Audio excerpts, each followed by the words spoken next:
I was going to bring in some 0% gin today because you mentioned in one of the emails when you were planning on coming in today that you quite like gin and tonic. I do you've like seen gin. our alcohol-free beer episodes Yeah. where we talk about it, but I forgot it. I thought I could have had some alcohol-free gin and tea. I like the drunk bit of the gin, I must admit.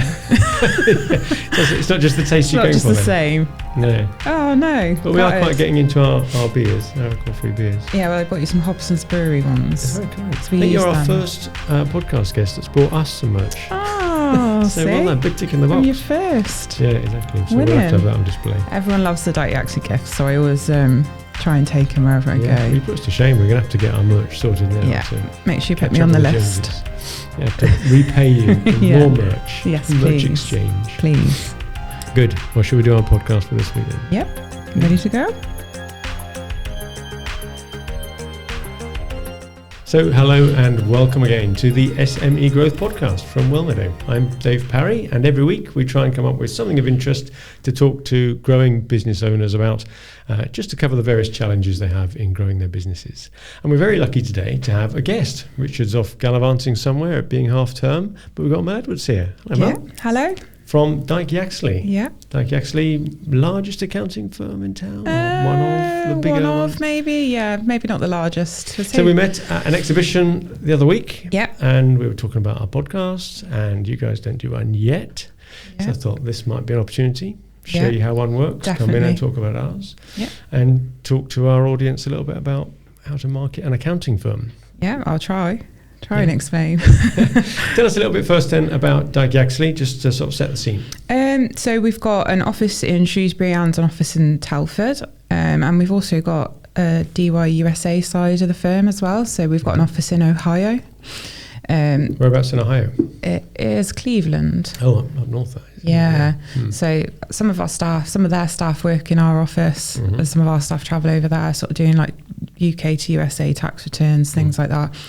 But yeah, I'd say we've definitely grown since I've been there 7 years nearly now.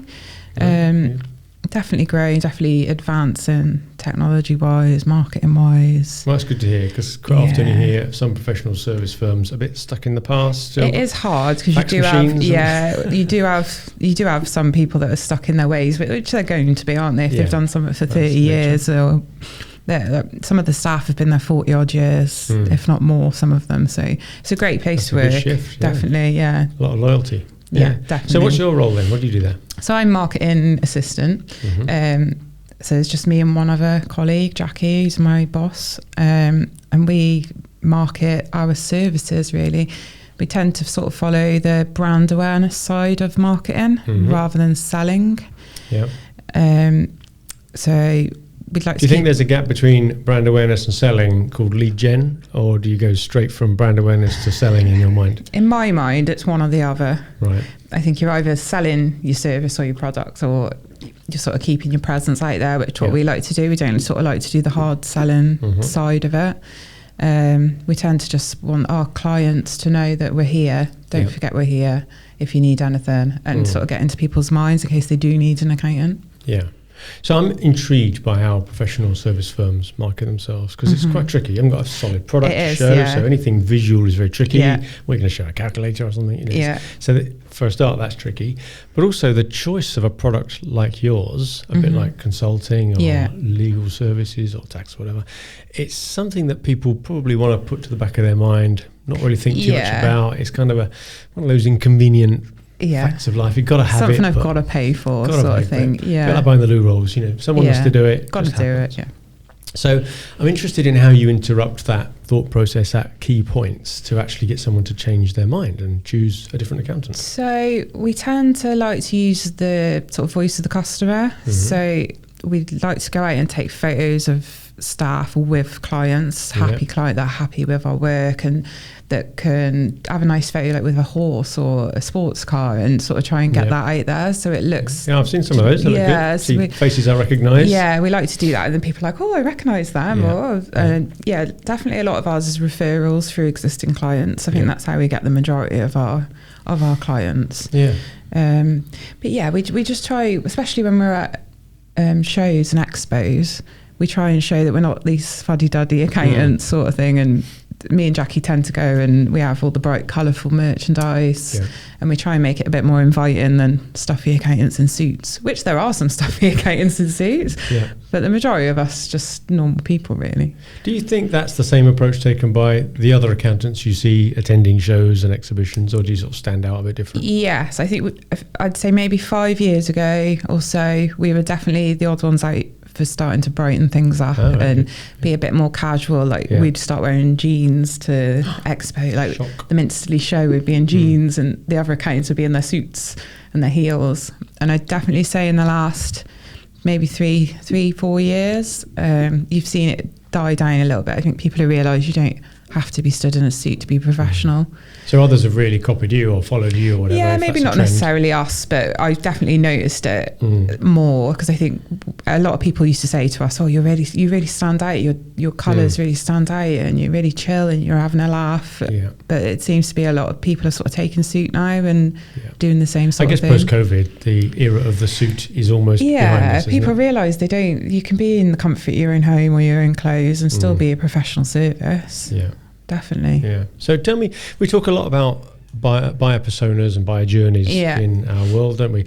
So from your point of view, when you're talking to accountants, what sort of buyer personas do you have in mind when you're constructing your messages? Someone who wants to work with us as much as we want to work with them. We don't just want someone who needs a quick fix, who's not interested in our ethos and what we do. They just want us to get a job done and they're not interested in anything else.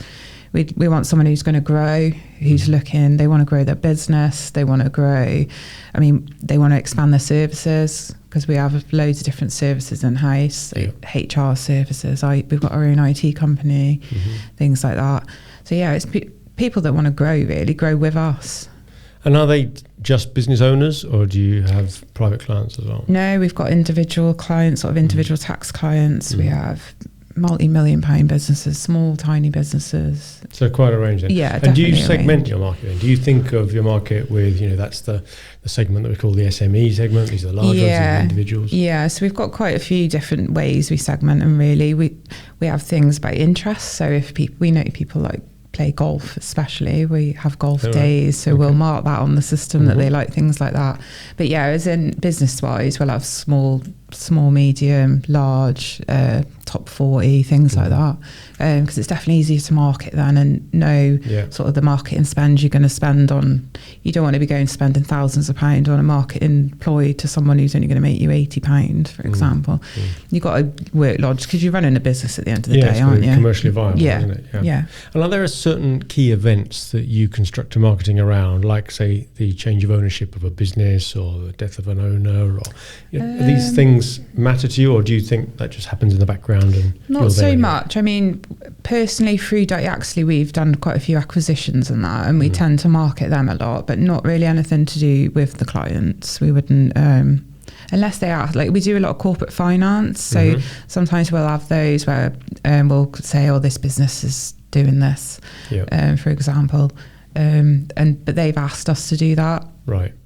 So it's not as if you're reaching out to a particular segment like that. You're like you described that brand awareness style of marketing. You just want to keep the name out there. Yeah, it's just keeping our colours and our brand and our merchandise and our staff's faces in people's minds. So if anything does happen, like the death of a father or something, and their farm needs to be moved down into their name, they think, I remember seeing that accountant in the newspaper. Do you know what I mean? We still follow the old suits of marketing as well, so like the newspapers, magazines, but we also try and do all the newer stuff, so social. So let's go on to that, because I was interested in your marketing mix generally. You mentioned earlier shows, even exhibitions, fair enough. Anglia, I've seen you in print as well, in magazines. Didn't realise you were doing much in newspapers as well. So what's the mix look like across the piece? Yeah, so it's pretty even, really. We tend to do a lot of like sort of online and offline. So we do the Shropshire Star, Shropshire Magazine. We still, up till recently, I think up till COVID, I'd say, we still sort of did like physical newsletters that we'd send out, especially to like medical doctors and farming one as well. But definitely since COVID, they've all gone digitally now. Right. Yeah. And do you get good enough open rates on that compared to response from print? Yeah, quite good. I'd say print invitations, I think print's probably better, because we did try doing digital invitations, because we do like golf days, football evenings. We've got Stuart Pearce coming in November for a football evening. So we did try the last couple of years since COVID to keep them digital. We weren't really getting as much uptake as we did pre-COVID. I can see why an invitation, a bit like that wedding invitation, it's the excitement of having it as well, isn't it? I think it's more physical and you feel a bit more special, don't you, having an invitation. But even with, you mentioned the newsletter there, and certain segments, I don't want to stereotype too much, but some people react better to something on paper. Yeah. Maybe it's an age thing. Especially maybe the older generation. It's like we have a lot of farming clients, agricultural clients. I was thinking that and half of them don't even have mobiles. Well, so they're out in the field a lot. They're working on site or construction. You're not going to be sat in front of a laptop. So I think I mean, I've been taking the replies today, and I definitely think we've had more than we would have this time last year already from sending physical ones out. Do you think you'll go back to physical newsletters then? I'm not sure. I suppose it depends what one. So I think the farming one would be good. It does depend on your clientele. I think agricultural is definitely, you need to stay a bit more paper. Right. But things like the corporate finance network and things like that, they're all businessy. Yeah, they've got to be digital. So it's horses for courses, and you just got to know your customer really. And that's it. Yeah, it's just knowing, and it's quite a nice company because you do get to know all the customers because of the amount of sort of events and that we do. Yeah. I mean, it took me 7 years. I started to recognise faces now, but like Jackie, for example, she knows every client. Wow. Yeah. Every client from face or anything. Yeah. And we're talking a lot of clients, right? We've probably got over 3,000, I think, maybe. Yeah, it's a big client base, yeah. I guess if you see them more often enough. Well, and you've worked there 47 years or something, you're going to know them all, aren't you? It's crazy. That's a good shift there. Yeah, definitely. So we've talked about print there in terms of invitations and the newsletters going away. With exhibitions, do they work for you? How do you measure the success of an event like that? We don't really. I mean, we do get some leads from it because we do track our leads that come in and how they come in, and to market and just get quite the majority of incoming leads for new customers. Yeah. But again, it's just about keeping us out there, really. It's not even to clients, it's to referrers, so like solicitors and banks. So they're a different persona, not a buyer persona, if you like. But they're definitely key referrers. And do you have different messaging then for your referrers compared to your customers? I wouldn't say so, really, no, because I suppose they're just sort of referring us to the customer we want. But I mean, we've worked with some of them for years and years and years. Yeah, so they know you anyway. Yeah, it's different. I suppose if it's a new referrer or a new client, we do sort of like presentations and that, and explain our ethos and what we do, what we're after, as well as what they're after, trying to find that out as well. Yeah. And is that the same distinction or lack of distinction between existing customers and prospects, non-customers? Do you send the same messaging out for them, or do you tailor that differently? Yeah, I suppose it is tailored slightly. We want our existing customers to know, we do this service as well. Did you know we do this service, sort of thing? Whereas new customers, we're trying to get everyone in as a package service now, rather than just having in their accounts done or just an audit. Yeah. We could do their HR, we can do their tax returns, we can do so much more, basically. So existing customers are more likely to know that. So different style. What are you aiming to get from an existing customer? Just to keep them happy, really. Yeah, keep them happy, keep the relationship. Yeah. We want a valued relationship. We send out client satisfaction forms and we chase up on those if someone isn't happy with something. Are you looking for the upsell or the cross-sell all the time, or is that it just comes when it comes? Yeah, it just comes when it comes, really. Right. It's not... like you say, not too salesy. Yeah, I've never been told you need to sell this or you need to sell this amount or anything like that, or you need to be pushy. It's always been told we just want to keep our clients happy, and if we get more clients, that's a bonus. Yeah, sure. Yeah. So we're talking about the marketing mix there, weren't we, and going through those things. What about digital? Where does that sit in the broad spectrum of what you do? Digital was pretty much non-existent when I started, and obviously, I was saying to you before this, I started in a web development background. So when I pushed for a long time to get lots of digital things happening. We had Twitter, and I think that was it when I started. So that was 7 years ago. So it was quite behind, really. Yeah, it was quite behind for the time. But we've got Twitter, LinkedIn. Everyone in the company should have a LinkedIn account now. Instagram, Facebook, all your standards.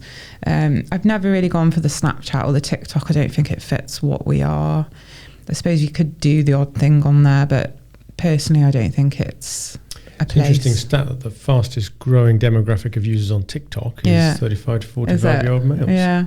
See, a lot of our clients recently are younger people, so I managed to get us on Instagram because they said we need to be on Instagram because of the demographics. But yeah, we do the odd videos on YouTube, but our USA side tends to use that a lot more because of the time difference and stuff, so it's easier. But I think it's the future, isn't it? It needs to... What about email campaigns? Yeah, we do email campaigns. What sort of frequency do you think a customer can put up with before they're annoyed? We do ours bi-weekly, so once every 2 weeks. Right. And we don't get that many unsubscribes. Maybe once a month the odd we could get the odd one. But I definitely wouldn't send one more than once a week. Yeah. I'd get annoyed personally. Yeah, sure. Well, 2 a month, that's okay, I suppose. It depends on the content. Yeah. I mean, ours tends to be news relating to accountancy news, office news, and vacancies, really. Yeah. But we try to keep it simple. We try not to keep it too dreary. Yeah. Try and keep it a bit lively. We put a bit of charity news in there. And what do you think about the argument, and I've seen some companies do this, where if a number of emails go out and they're not even opened, let alone clicked, they just mark them as an unengaged contact and remove them from the mailing list? I disagree with that. I think you should try to get them engaged, for sure. So you'd keep going until they unsubscribe? I'd keep going, but I wouldn't sort of drill them. Yeah, but only the same frequency everywhere else. Yeah, keep it the same frequency, but maybe have a look more into their demographics, what they're interested in, have a little bit more of a look into it. They might not be interested in what you're sending out, so what are they interested in? Yeah. You need to... Why do you think the content then is skewed towards, I'm going to say it's a daft question, isn't it, towards accountants? You're giving accounting news. You are accountants, right? Yeah. But your audience are business people. They're not all accountants, are they? It tends to be sort of what's relating to their business. So HMRC have decided to bring this legal thing out, or they're closing the tax return date quicker than you thought. It's sort of like news that businesses need to know. So it might not always be relatable to some, but some of them will. There's quite a mix of topics in there, sort of for big businesses or smaller businesses. But I mean, if they don't want to read it, they can delete it and see if next week's is all right. Doesn't matter. Maybe once every year they see something they like. Yeah, I mean, I think a lot of them like to see our charity stuff as well, because we do a lot of CSR and fundraising. So we have new charities every year. So that's a key part of your messaging, really. Then part of your argument about brand building. Yeah. You need to show that you're, human beings outside of being accountants. And we like to try and keep it local as well. So we like to keep it local to Shrewsbury, or at least Shropshire. Right. So we've got the Shrewsbury Food Hub, and we've got the Body Bag Foundation this year. Right. So we tend to try and put a lot of stuff on there about what we've been doing, like you say, to show we are human. We've been doing a bake sale. Look at these awful cake smells, mate, because Mel can't bake. But well, just as a thought, because I had this discussion with someone the other day as well. When you've got a social account like Twitter, which is reasonably informal compared to, say, LinkedIn, but even I've seen some LinkedIn posts going this way as well, the subject matter can veer off the specialism that we're trying to promote that we have, and go into the bake sale or the... Apparently it's World Limo Day today. Who knew? Right. And every now and again there'll be a World Mental Health Day or a World Women's Day or whatever.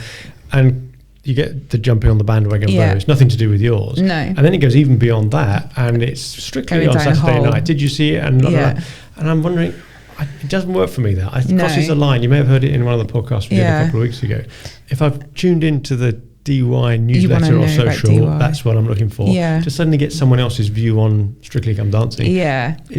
No, I agree. I receive a newsletter, and this one goes into the most random things, but sometimes I can't help but sit and read it. No, I see it's working. But ours, I suppose, we have internal news wires and we have external ones as well. So the staff inside the company will get the external one as well, but obviously the internal one only goes to them. So we had one recently. We have wellbeing emails, so HR send me all the information and I'll make it all look nice and send it out. But that was a lot about Mental Health Day, about the menopause, about all sorts of things, but I wouldn't put that on the external one. We put a poster on. Topical, isn't it? We put a poster on that. It's Mental Health Day. We're supporting it, but that was it. If you want to know about it, you click that link and go to their website. But no, we try not to push too much random things like that. At the end of the day, you're still a professional service. So you've still got a sort of a style guideline, just in terms of what type of things are we trying to come across as? Yeah, I think you just sort of learn that as you sort of grow with the business, really, don't you? I've never really been told you can't put this on there or you can't put that. But I suppose you just know. You're trying to work out what's effective. Yeah. You've got to push the boundaries a little bit, I think, with marketing, haven't you? You've got to see. Could be noticed, right? Yeah. Purple and cow stuff. Things like MailChimp and that, they've got the test sections on there now, so they'll slightly change your headings and see which one works better. So I've been learning about that. And it's quite interesting, really. Yeah. You talked about internal marketing there as well. We did a podcast on that one. I did listen to that one, It's quite interesting subject. And some larger firms, they'll even do a podcast just for internal use. The chief exec will be talking to the staff. You've got 7,000 around the world.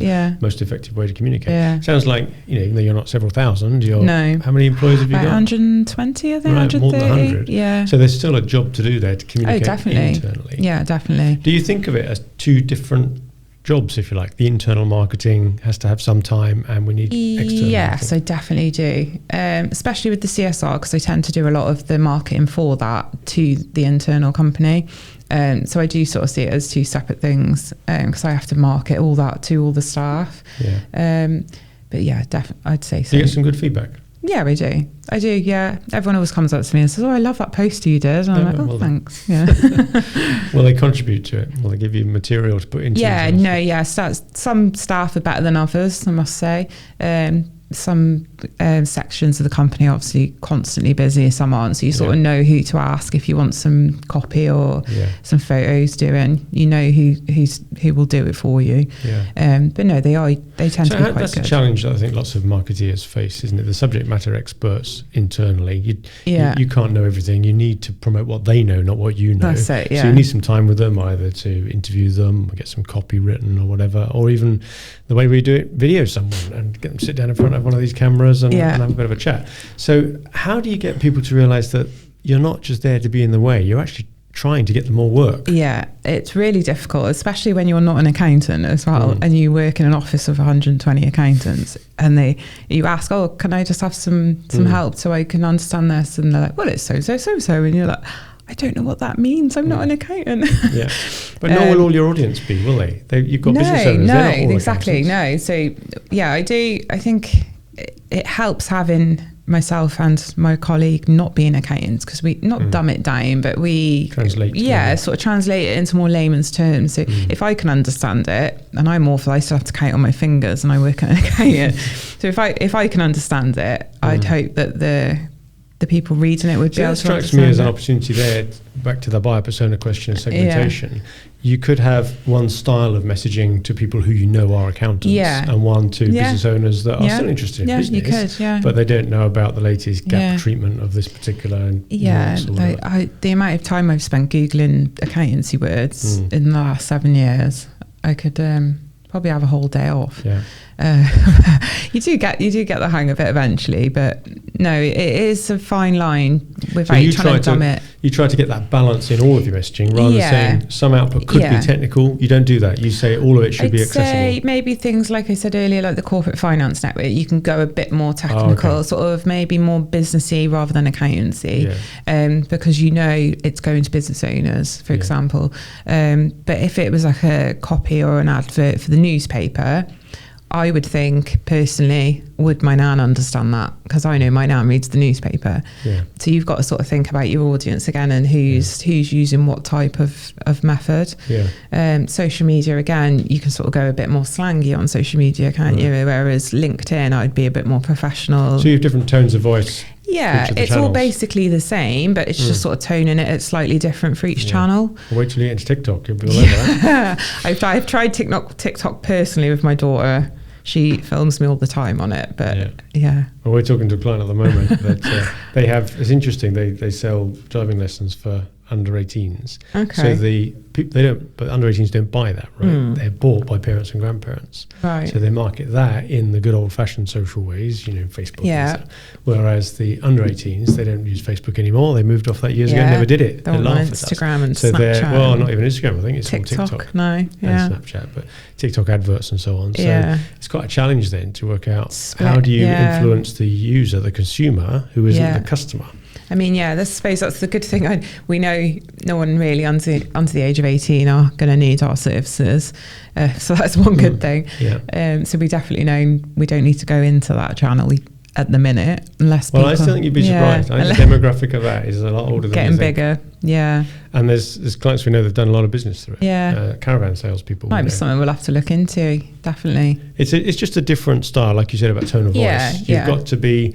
We were looking at it earlier this morning and we pride ourselves in some pretty good videography work, which is no good on TikTok. It's got to be a bit jerky, and a bit on your phone. And it's got to be done on the phone. It's got to be, bouncy around and... jingly jangly headings and that sort of thing. But that's the style you're going for. That's what fits in. Yeah.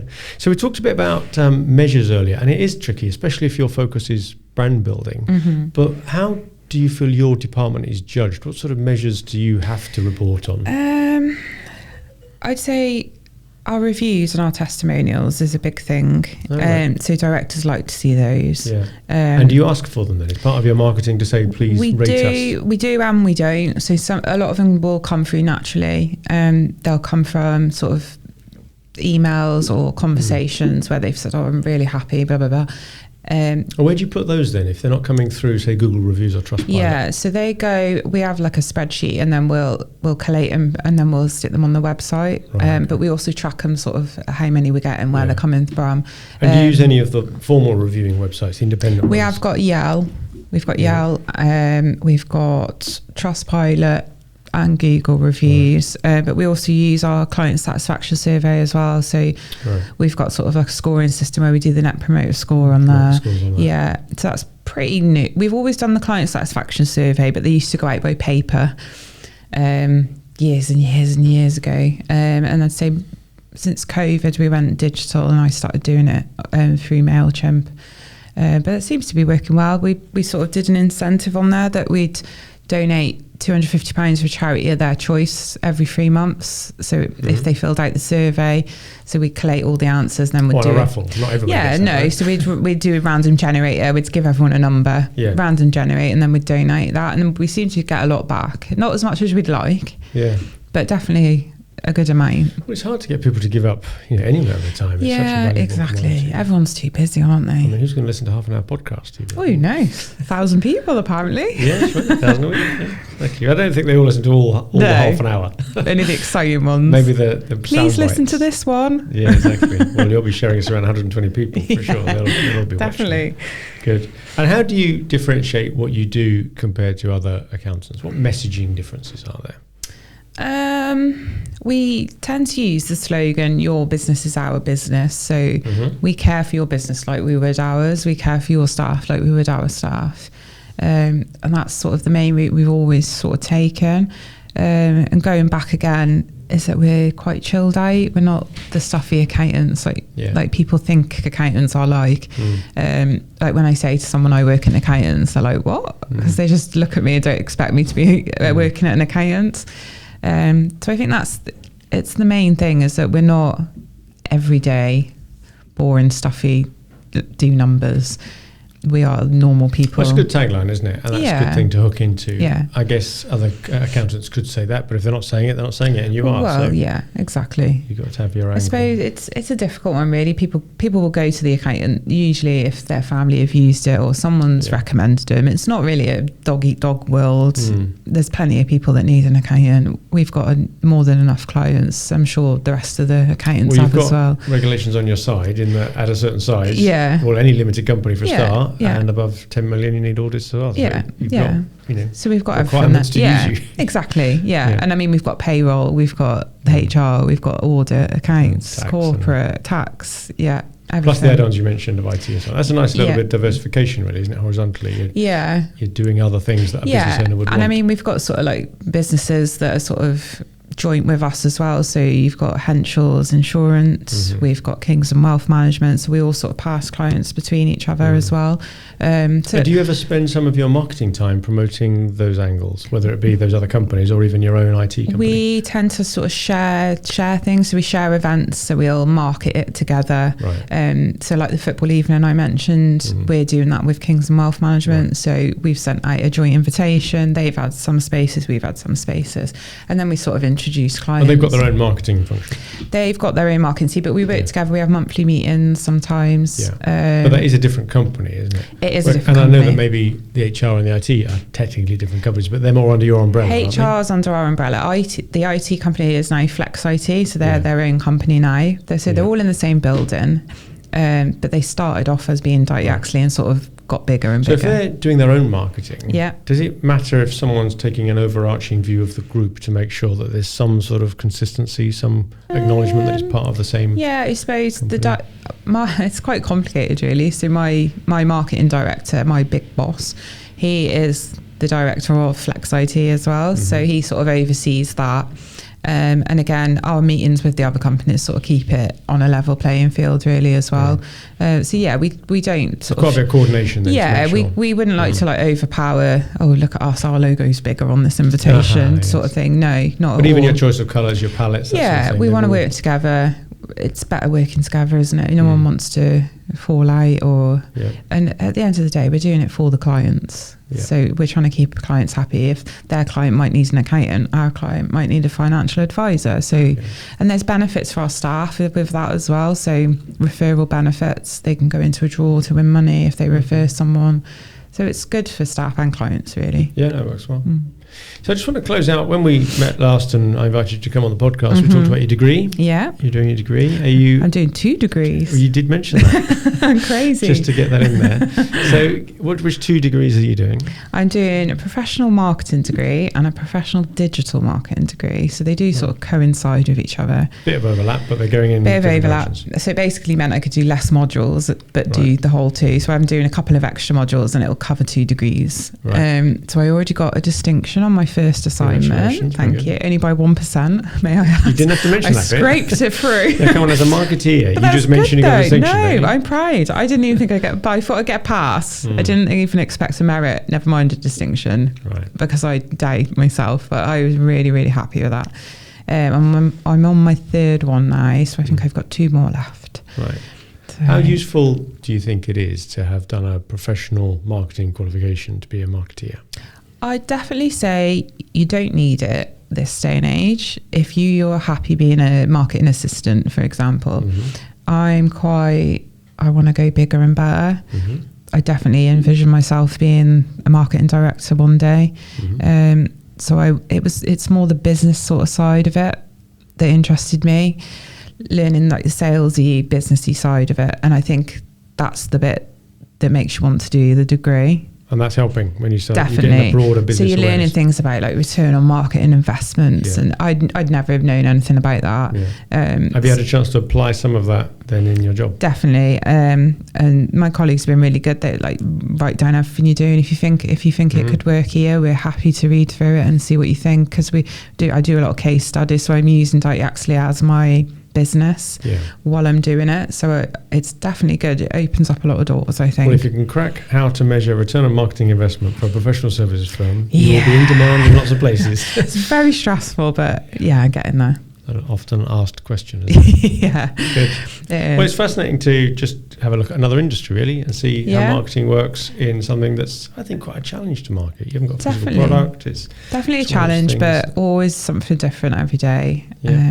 And I've been there 7 years, so it can't be that bad. So it can't be, Can't be. It just kept you there that long. It doesn't sound like you'd hang around if you weren't being continuously challenged. I do really love it. I do love it. Good. Yeah.